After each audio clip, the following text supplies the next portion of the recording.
بسم اللہ الرحمن الرحیم۔ السلام علیکم ورحمۃ اللہ وبرکاتہ۔ ناظرین، آج کی ہماری ویڈیو بہت ہی حیران کن ہونے والی ہے۔ جی ناظرین، کیونکہ یہ واقعہ ہے ابلیس کے پوتے ایک جن حامہ کا، جو کہ آج تک بھی زندہ ہے۔ اگر زندہ ہے تو کہاں ہے؟ یہ سارا مکمل تفصیلی واقعات جانے گے آج کی اس ویڈیو میں، لہٰذا ویڈیو کو آخر تک دیکھیے گا۔ حضرت عمر فاروق رضی اللہ تعالیٰ عنہ سے روایت ہے کہ ایک روز ہم حضور صلی اللہ علیہ وآلہ وسلم کے ہمراہ تہامہ کے ایک پہاڑی پر بیٹھے تھے کہ اچانک ایک بوڑھا ہاتھ میں عصا لیے ہوئے حضور صلی اللہ علیہ وآلہ وسلم کے سامنے حاضر ہوا اور سلام عرض کیا۔ حضور نے جواب دیا اور فرمایا، اس کی آواز جنوں کی سی ہے۔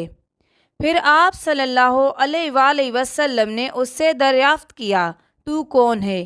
اس نے عرض کیا، حضور میں جن ہوں، میرا نام حامہ ہے، بیٹا ہیم کا، اور رحیم بیٹا لاقیس بیٹا ابلیس کا ہے۔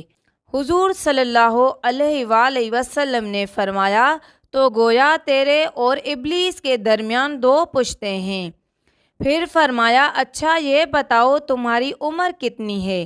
اس نے کہا، یا رسول اللہ صلی اللہ علیہ وآلہ وسلم، جتنی عمر دنیا کی ہے اتنی ہی میری ہے، کچھ تھوڑی سی کم ہے۔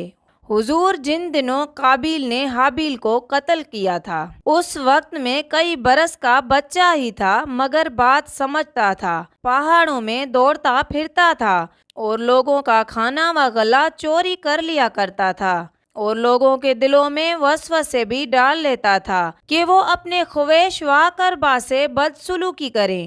حضور صلی اللہ علیہ وآلہ وسلم نے فرمایا، تب تو تم بہت ہی برے ہو۔ اس نے عرض کی، حضور صلی اللہ علیہ وآلہ وسلم، مجھے ملامت نہ فرمائیے، اس لیے کہ اب میں حضور صلی اللہ علیہ وآلہ وسلم کی خدمت میں توبہ کرنے حاضر ہوا ہوں۔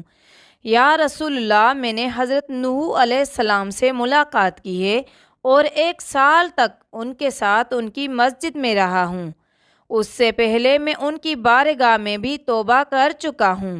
حضرت ہود، حضرت یعقوب اور حضرت یوسف علیہ السلام کی صحبتوں میں بھی رہ چکا ہوں اور ان سے تورات سیکھی ہے، اور ان کا سلام حضرت عیسیٰ علیہ السلام کو پہنچایا تھا، اور اے نبیوں کے سردار، حضرت عیسیٰ علیہ السلام نے فرمایا تھا کہ اگر تو محمد صلی اللہ علیہ وآلہ وسلم سے ملاقات کرے تو میرا سلام ان کو پہنچانا۔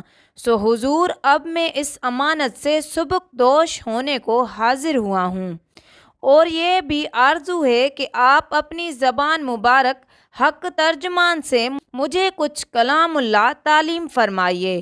حضور صلی اللہ علیہ وآلہ وسلم نے اسے سورہ مرسلات، سورہ عما یتساءلون، سورہ اخلاص اور معوذتین اور ذوالشمس تعلیم فرمائیں، اور یہ بھی فرمایا کہ حامہ، جس وقت تمہیں کوئی احتیاج ہو پھر میرے پاس آ جانا اور ہم سے ملاقات نہ چھوڑنا۔ حضرت عمر رضی اللہ تعالیٰ عنہ فرماتے ہیں، حضور صلی اللہ علیہ وآلہ وسلم نے تو وصال فرمایا، لیکن حامہ کی بابت پھر کچھ نہ فرمایا۔ خدا جانے حامہ اب بھی زندہ ہے یا مر گیا ہے۔ ہمارے حضور صلی اللہ علیہ وآلہ وسلم ثقلین اور رسول الکل ہیں، اور آپ کی بارگاہ عالیہ جن و انس کی مرجع ہے۔ ناظرین، یہ تھی ہماری آج کی ویڈیو، امید کرتی ہوں پسند آئے گی۔ جزاک اللہ۔